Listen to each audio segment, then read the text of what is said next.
everybody, Jamie here from Riot, back for another episode of Thank Punk, It's Friday! Before we get started, I just want to say two things. Firstly, I'm sorry there wasn't an episode last week. Last minute the week before, I got told I would be going to fabulous Las Vegas with work, so apologies for that. And secondly, Riot is about to hit 1,000 subscribers. Now, that might not mean a lot to some people, but for me, it's really cool. And to celebrate, I'm going to do a bit of a Q&A. I'd never done one before because I thought that no one would really care, but I figure between 1,000 of you, you can at least scrape some decent questions together. So if you've ever wanted to ask me anything, now is the time. Get them in the comments below, and I will answer them in a Q&A video. Let's get cracking with some music news, shall we? Going to start off with some things that I missed while I was away. First up, Citizen released a video for In the Middle of It All. It's the second single for As You Please, their third album, which is out October the 6th on Run for Cover Records. This song will definitely have thrown people when they first heard it, because it definitely threw me.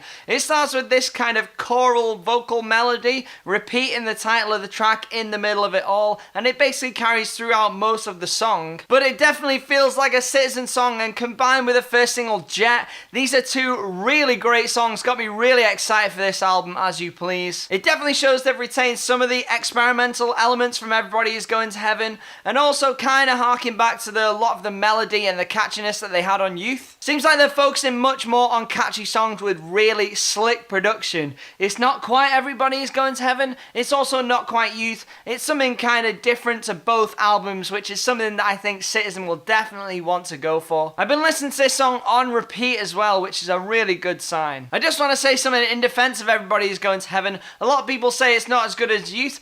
Maybe that is the case, but Daisy isn't as good as The Devil and God Are Raging Inside Me, and that is still a brilliant album. Turnover obviously released their third album, Good Nature, last week. I've listened to it through quite a few times, and it is excellent. Again, a lot of people are comparing it to Peripheral Vision. I think that was a one-off and outstanding album. To expect Turnover to top that might have been a bit much, but I think this is definitely at least getting close to that level of quality. The Front Bottoms also announced a new album last week, kind of out of the blue. They released a new track called Raining. This new album is called Going Great. It'll be their fourth studio album. It's out October the 13th on Fueled by Ramen Records. Personally, I think this song is kind of a long way from the self-titled album and Talon of the Hawk. I thought Back on Top was a bit of a departure from the more chaotic and frenetic songs like Skeleton and Twin Size Mattress we especially saw on Talon of the Hawk. I think this song is kind of in the same vein. It also seems a bit subdued. I hope Front Bottoms don't lose too much of their edge. I think that is what made them really special, but it's still a good song. I am looking forward to seeing this album. They're always great live as well, so hopefully they'll come back to the UK after they just supported Blink-182 on their arena tour. There's actually not loads of punk news this week, so I'm going to do a bit of indie news. Don't worry, it's still good. If you're not necessarily into indie, maybe I suggest giving a few of these tracks a try, because there is some good indie music out there. Vincent just released a video for New York, probably one of the most interesting indie artists out of anyone in the genre. This song has actually been out for about 2 months, but St. Vincent's finally released a video which is well worth the wait.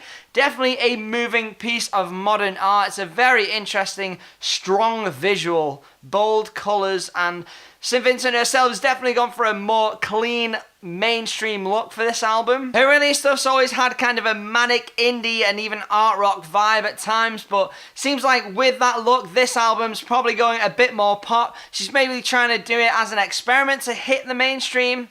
This album was produced by Jack Antonoff, big pop producer who's recently done albums for Lorde, pretty good, but also the new Taylor Swift song, not so good. The National released a new song, Day I Die. It's from their upcoming album, Sleep Well Beast, which is out next week. Pretty pumped for this album. They've never released a bad one since Alligator in my eyes. Also super pumped for them to come back to the UK in a few weeks as part of their world tour.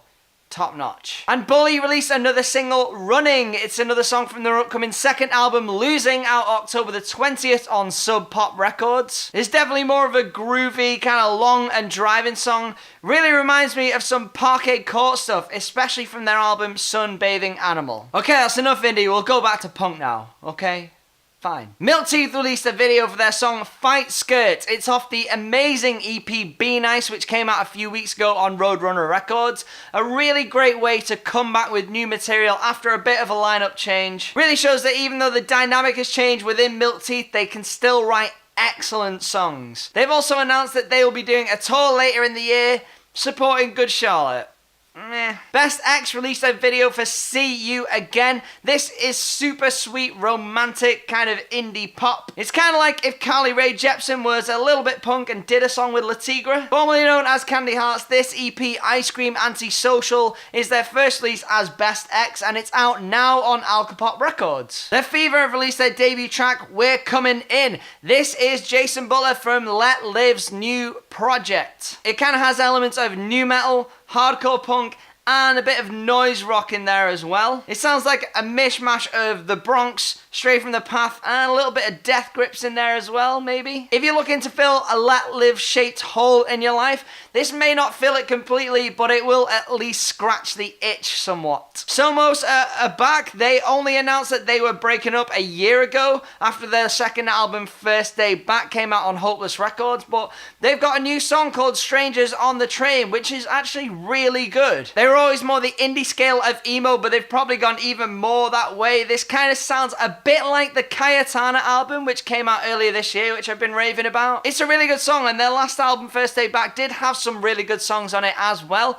Hopefully they are back and they'll do some more shows. Petal has announced that she'll be releasing a new EP called Comfort on Run for Cover Records on September the 15th. It's her first release since her incredible debut album Shame, which came out 2 years ago, also on Run for Cover. I was lucky enough to play with Petal earlier this year with my band Smother, and not only is she one of the nicest people you could possibly meet, but an incredible musician. Really great to see her come back with new music. I hope that she comes back to the UK and does another tour soon. Such Gold have released a new song, Ceiling Stare. This is a pop punk band that goes a bit harder than your standard pop punk. Think more The Wonder Years than All Time Low. It's from their upcoming EP, Deep in a Hole, which is out next week on our good friends Bird Attack Records. I have heard this EP and it is excellent. And another pop punk band, Stand Atlantic, have released a title track from their upcoming EP, Sidewinder. That is out in 2 weeks, September the 15th on Rude Records. This kind of sounds like All We Know Is Fallen era Paramore, and I'm not just saying that because they're a pop punk band with a female vocalist. They actually do kind of sound like that. A little bit like earlier All Time Low as well. Honestly, I think this band would have been really huge 10 years ago. I think some of the elements of production on here, like the kind of vocals in the distance, are a bit dated now, but the songs are still good. A few tours have been announced in the UK. First up, the Kerrang tour, always a big event. This year, it's a bit of a strange lineup. It's the Amity Affliction, Boston Manor, Vukovi, and Casey. Now, it's like they wanted to take three great young British bands who've all just released their debut albums, which are all incredible, by the way, and then they've just thrown an Australian metalcore band onto headline.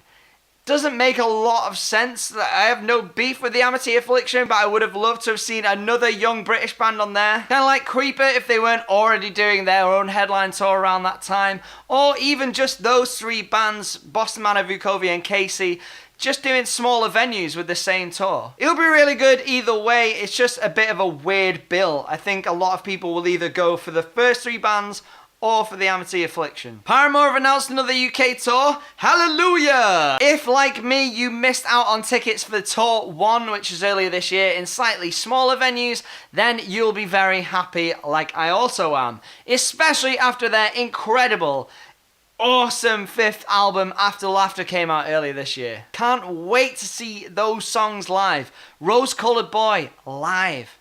The excellent Puppy also announced they'll be doing some headline shows later this year in October. Definitely get down to see them if you can. Just a few things to finish up. Pup released one of the greatest music videos of all time for their incredible song Old Wounds. It's a choose your own adventure video where you literally go through the video and at the end you select one of 4 options. You get to play out the story whatever you choose, and Pup will either die or survive. Honestly, it's so much fun. You could waste hours playing this. The song isn't bad as well, from our #1 album of 2016, The Dream Is Over. Incredible video. Check it out if you haven't already. Tiger Shore also released an incredible video for their song Escape Plan. Truly a brilliant video for a brilliant song. I love their new album Spin, which came out earlier this year. I'm so gutted I missed their UK tour last week because I was away. Just an interesting point on this video, it was directed by Foxing's Josh Cole, who also does all of their videos. So the video for Night Channels, which was incredible, and Indica, which is also beautiful. And he has this incredible talent for creating the same kind of heartache that he does in the music of Foxing, but on video. This video is beautiful and brilliant, but it's also very dark. Don't watch it if you're in a bad place. It's kind of like Black Mirror meets The Notebook. And the wonderful People Like You released a video for Variations on an Aria. It's from their amazing album Verse, which came out a few weeks ago on Top Shelf Records. It's kind of chilled,